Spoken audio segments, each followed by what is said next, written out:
말씀의 제목 한 번 더 선포합니다. 시작. 징계와 사랑, 징계와 사랑. 자, 우리 전 시간 내용을 잠시 살펴보겠습니다. 다윗은 부하의 아내인 밧세바를 범하고 그녀의 남편을 전쟁터에서 죽게 만들었습니다. 밧세바가 자신의 아이를 갖게 되자 모든 것을 감추기 위해 살인죄까지 범한 것입니다. 다윗은 밧세바가 아이를 출산할 때까지 회개의 기회가 있었지만 모든 기회를 놓쳐버렸습니다. 다윗은 완전 범죄가 되었다고 생각했겠지만 모든 것을 하나님이 다 지켜보셨습니다. 때가 차면 하나님이 이제 다윗에게 나단 선지자를 보내셨습니다. 나단은 다윗을 직접 책망하지 않고 부자와 가난한 사람의 비유를 통해 다윗이 스스로 회개하길 원했습니다. 그러나 다윗이 끝까지 자신의 죄를 깨닫지 못하자 가난한 사람의 작은 압력을 빼앗은 사람이 바로 당신이라며 다윗을 직접 책망합니다. 다윗의 영적인 가면이 완전히 벗겨지는 순간입니다. 나단 선지자는 다윗의 죄에 대한 하나님의 징계를 선포합니다. 자, 10절 말씀이요. 시작. 이제 네가 나를 업신여기고 햇사람 우리의 아내를 빼앗아 네 아내로 삼았은즉 칼이 내 집에서 영원토록 떠나지 아니하리라 하셨고 여호와께서 또 이와 같이 이르시기를 보라 내가 너와 네 집에 재앙을 일으키고 내가 내 눈앞에서 네 아내를 빼앗아 네 이웃들에게 주리니 그 사람들이 내 아내들과 더불어 백주에 동침하리라. 장차 다윗의 집안에서 칼부림 사건이 계속 일어난다는 것입니다. 무시무시한 이야기죠. 이것은 다윗이 밧세바의 남편을 죽인 것에 대한 징계입니다. 또한 다윗의 아내들이 대낮에 겁탈을 당한다는 것입니다. 너무 놀랍게도 다윗의 아들 압살롬이 이와 같은 죄를 범합니다. 다윗이 부하의 아내를 취하는 것을 보고 그 자녀들이 무엇을 배웠겠습니까?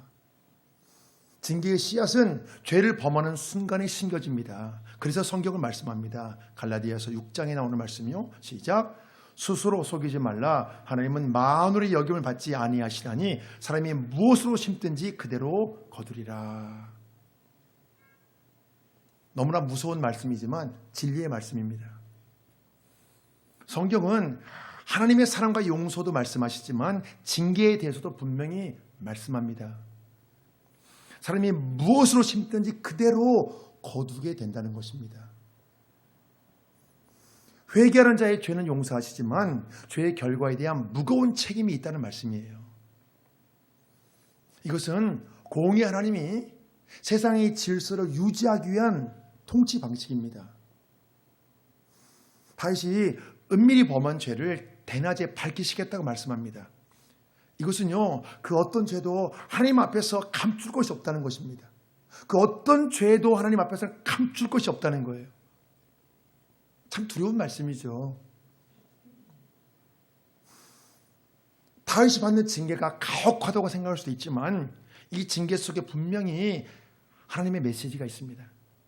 분명한 하나님의 메시지가 있어요. 다윗이 받는 그 무서운 징계를 통해 하나님이 죄를 얼마나 미워하시는지 모든 사람이 깨닫기 원한다는 것입니다. 죄를 얼마나 미워하는지 하나님께서. 또한 다윗은 개인이 아니라 하나님이 세우신 이스라엘의 왕입니다. 지도자는 죄를 범하면 더 무거운 책임이 있는 것입니다. 죄의 결과에 대한 파장의 크기에 징계의 수위도 높을 수밖에 없습니다. 다윗은 자신의 징계가 선포된 이후에 내가 여호와께 죄를 범했다고 고백합니다. 징계에 대한 무서운 예언을 듣고도 다윗이 자신의 죄를 고백했습니다. 나의 죄를 인정하기에 하나님의 징계를 기꺼이 받아들이겠다는 것입니다. 다윗은 자신의 죄에 대해 조금도 변명하지 않습니다. 나단 선지자가 전하는 하나님의 말씀을 두렵고 떨리는 마음으로 받았습니다. 다윗이 이 나라의 왕이지만 하나님의 말씀의 권위 앞에 굴복합니다. 하나님 말씀의 권위 앞에, 선지자가 전하는 하나님 말씀의 권위 앞에 왕이지만 굴복합니다. 죄를 고백하는 다윗에게 나단 선지자가 이렇게 선포합니다.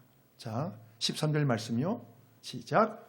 나단이 다윗에게 말하되 여호와께서도 당신의 죄를 사하셨나니 당신이 죽지 아니하려니와 이 일로 말미암아 여호와의 원수가 크게 비방할 거리를 얻게 하였으니 당신이 낳은 아이가 반드시 죽으리이다 하고 나단이 자기 집으로 돌아가니라. 너무나 무서운 말씀이죠.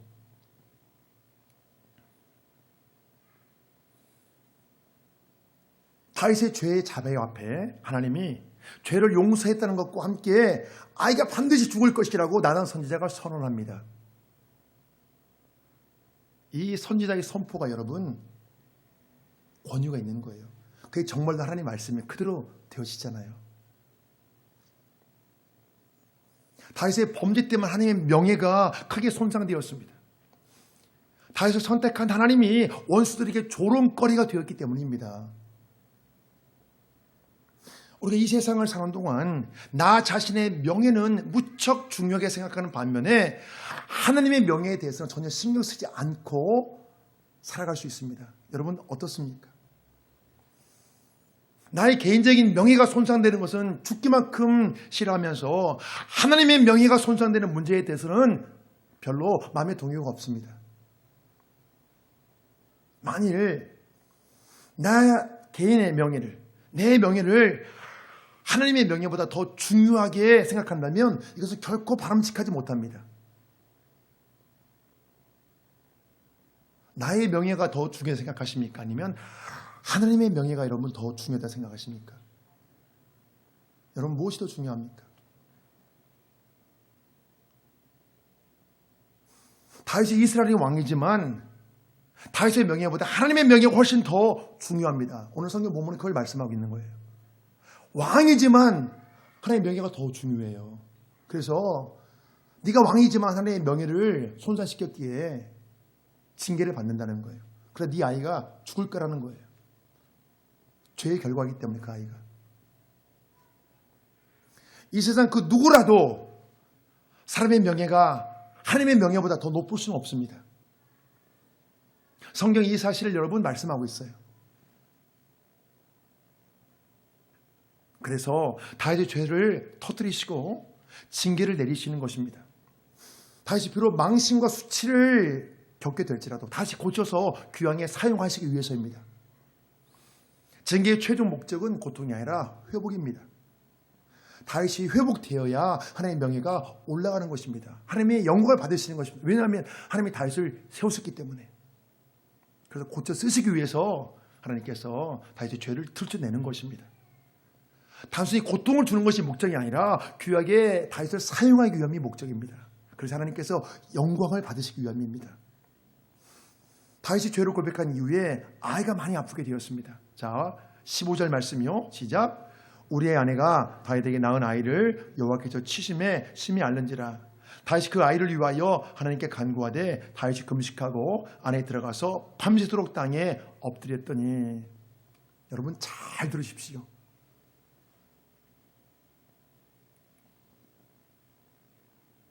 성경 본문은 여호와께서 아이를 치셨다고 말씀합니다.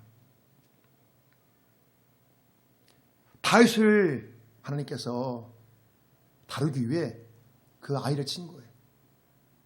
다윗을 하나님께서 다루기 위해 자녀를 친 거예요.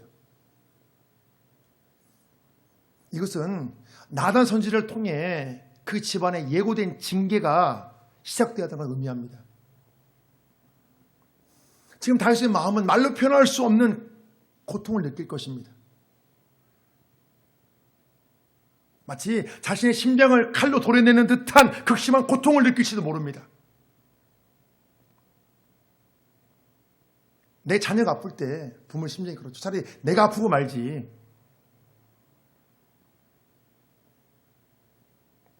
다윗은 이 고통을 통해 죄의 결과가 얼마나 무서운지 철저히 배우고 있습니다. 다윗이 그동안 위선적인 예배 생활을 했습니다. 그러나 자신의 아이가 중병으로 위험해지자 이스라엘 가면을 벗고 비로소 하나님 앞에 진실하게 나갔습니다. 자녀가 아프니까 하나님 앞에 진실하게 나가는 거예요. 다윗이 하나님 앞에 나가 어떻게 기도했을지 한번 여러분 생각해 보십시오. 어떻게 기도했을지. 자신이 비록 죽을 죄를 지었지만 그 아이는 살려주시라고 정말 간절하고 절박하게 기도했을 것입니다. 하나님, 이 아이 대신 내 생명을 취하시라고 그렇게 기도했을지도 모릅니다. 내 자녀의 생명에 걸린 문제 앞에서 어떤 부모가 절박하지 않겠습니까? 무슨 방법을 다 동원해서라도 그 자녀를 꼭 살리고 싶을 것입니다. 이것은 지극히 당연한 모든 부모들의 마음이죠. 그러나 다윗은 오직 기도에 모든 것을 집중했습니다. 오직 기도에. 지금 이 문제는 철저히 하나님이 주관하신다고 생각하기 때문입니다. 이 상황은 징계로 인한 중병이기에 오직 하나님이 치료해 주셔야 나을 수 있습니다. 사랑하는 여러분, 하나님께서 매듭을 지으신 것은요, 하나님이 풀어주셔야 돼요. 사람이 풀지 못합니다. 어떤 방법을 써도 풀리지 않아요. 하나님께서 풀어주셔야 되는 거예요. 다윗은 이것을 정확히 인식했습니다. 다윗이 그럼에도 불구하고 금식하며 기도하는 것은, 나를 세면서 기도하는 것은 하나님의 긍휼과 자비를 의지하기 때문입니다. 모든 것이 죄의 결과이기에 그 무엇도 항변할 수 없지만 이 상황에서 자신이 할 수 있는 최선을 다합니다. 그래서 밤새 하나님 앞에 엎드려 있는 거예요. 다윗의 절박한 간구와 그 기도가 아이의 중병 때문에 시작한 것도 분명합니다. 다윗이 그동안 유선적 예배를 드리고 유선적으로 행동했습니다. 그런데 아이가 아프니까 이제 유선의 가면을 벗고 하나님 앞에 진실하게 나가는 거예요. 자녀의 생명에 달린 문제 앞에서 사람이 한계를 느꼈을 것입니다.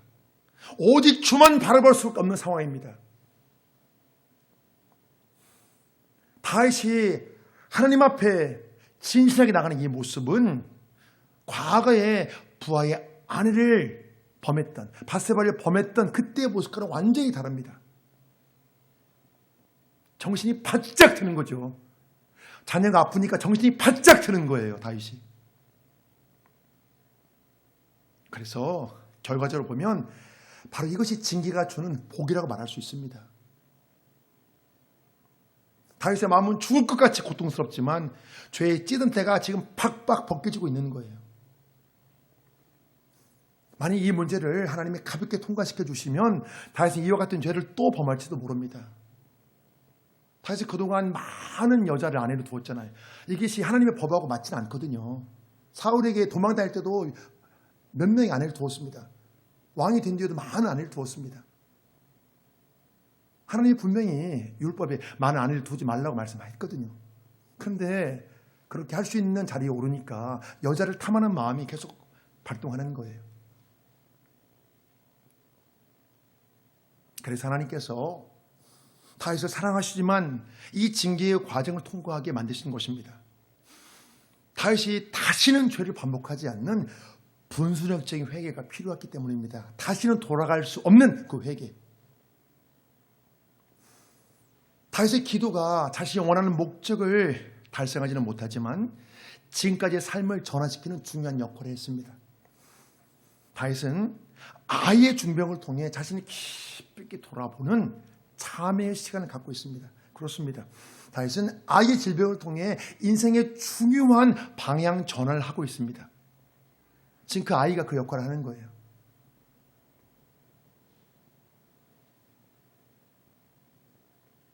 나단 선지를 통해 아이의 죽음이 선포되었습니다. 그 상황에서 다윗은 7일 동안 아무것도 먹지 않고 하나님께 간절히 매달렸지만 결국 그 아이는 죽음을 맞이합니다. 다윗의 신하는 이 사실을 말하기를 두려워합니다. 다윗이 받게 될 충격을 염려했기 때문입니다. 그러나 다윗은 아이의 죽음에 대해 모두의 생각을 뛰어넘는 그런 태도를 취합니다. 자, 19절이요. 시작. 다윗이 그 신복들의 서로 수군거리는 것을 보고 그 아이가 죽은 줄을 깨닫고 그 신복들에게 묻되 아이가 죽었느냐? 대답하되 죽었나이다. 다윗이 땅에서 일어나 몸을 씻고 기름을 바르고 의복을 갈아입고 여호와의 전에 들어가서 경배하고 궁으로 돌아와서 명하여 음식을 그 앞에 베풀게 하고 먹은지라. 다윗은 아이의 죽음에 관한 소식을 듣고 하나님을 원망한 것이 아니라 여호와의 전에 들어가서 경배했습니다. 보통 사람이라면 하나님을 원망할 수 있는 상황이죠. 그러나 다윗은 하나님을 원망하지 않고 여호와의 전에 들어가서 경배했습니다. 바로 이것은 주님의 십자가 사건을 이제 주님이 십자가 사건을 앞두고 기도했던 나의 원대로 마옵시고 아버지의 원대로 되기를 원하는 것과 같은 순종의 자세입니다. 나의 원대로 마옵시고 아버지의 원대로 되기를 원합니다. 아버지 원대로 하옵소서. 다윗의 아이가 죽었을 때 취하는 의연한 태도는요, 깊은 기도를 통해 하나님과 관계가 완전히 회복되었기에 가능한 것입니다. 이거 보통 사람이 취할 수 없는 그런 태도죠. 다윗의 간절하고 절박한 기도는 무의미하게 땅에 떨어진 것이 아닙니다. 하나님은 다윗의 모든 기도를 받으셨습니다. 다윗의 마음에 하나님의 은혜가 부어진 것이 그 증거입니다. 그러나 다윗의 이 태도는요, 보통 사람의 상식으로 도저히 이해가 되지 않습니다. 징계의 결과로 아이의 생명이 죽은 것에 대해 다양한 관점들이 존재할 수 있습니다. 어떤 사람들은 이것이 부당하다고 생각할 수도 있습니다. 자, 중요한 것은요, 우리가 이 문제를 성경적인 관점으로 바라봐야 한다는 것입니다. 내 관점이 아니라 성경적인 관점으로. 정작 자신의 아이를 떠나보낸 다윗은 그 당사자잖아요. 당사자. 어떤 태도를 취하는지 이걸 봐야 돼요. 다윗 아이가 죽었잖아요. 다윗이 어떤 태도를 취하는지 이걸 보셔야 돼요. 다윗은 하나님의 뜻 앞에서 자신의 슬픈 감정을 절제하고 하나님을 찬양했습니다. 모든 것이 하나님의 뜻대로 이루어졌기 때문입니다. 나의 뜻이 성취되는 것과 하나님의 뜻이 성취되는 것이 같을 수도 있지만 때로는 다를 수도 있습니다. 성경 본문의 상황처럼 나의 뜻은 좌절되고 하나님의 뜻만 성취될 수 있습니다. 바로 그때 우리가 어떤 태도를 취하는가, 이 모습이 여러분 중요합니다. 나의 뜻은 좌절되었는데 하나님의 뜻이 성취되었어요. 이때 우리가 어떤 태도를 취하는가, 여러분 이게 중요합니다. 우리가 하나님의 뜻 앞에서 취하는 이 태도, 어떤 태도를 취하는가, 여러분 이 모습이 여러분 진짜 신앙이기 때문에 그래요. 여러분 이게 진짜 신앙입니다. 여러분 뭐가 신앙입니까? 하나님의 뜻 앞에서 우리가 어떤 태도를 취하는가, 여러분 이게 진짜 신앙이에요. 그런데 내 뜻과 하나님의 뜻이 같이 갈 수도 있지만 때로는 여러분 다르게 갈 수 있다는 거예요. 내 뜻은 좌절됐는데 하나님의 뜻은 여러분 성취될 수 있습니다. 그때 우리가 어떤 태도를 취하는가, 여러분 이게 중요합니다. 이것이 그 다음 인생의 한막을 여러분 결정합니다. 또 그 다음 인생 한막에 굉장히 중요한 영향을 줍니다. 우리가 이 세상을 사는 동안 때로 징계의 과정을 통과할 수도 있습니다. 바로 그때 성경에 나오는 다윗의 모습이 여러분 좋은 모델이 될 수도 있습니다. 다윗은 하나님이 죄를 지적하실 때 자기 변명과 자기 합리화로 반응하기보다 즉시 죄를 인정하고 회개했습니다. 또한 다윗은 징계를 가볍게 생각하지도 않고 계속 낙심에 빠지지도 않습니다. 다시 일어나는 모습을 보여주고 있습니다. 성경은 징계를 가볍게 생각하지도 말고 징계로 인해 낙심하지도 말라고 말씀합니다. 징계를 경히 여기지 말라. 또 낙심하지도 말라, 징계 때문에.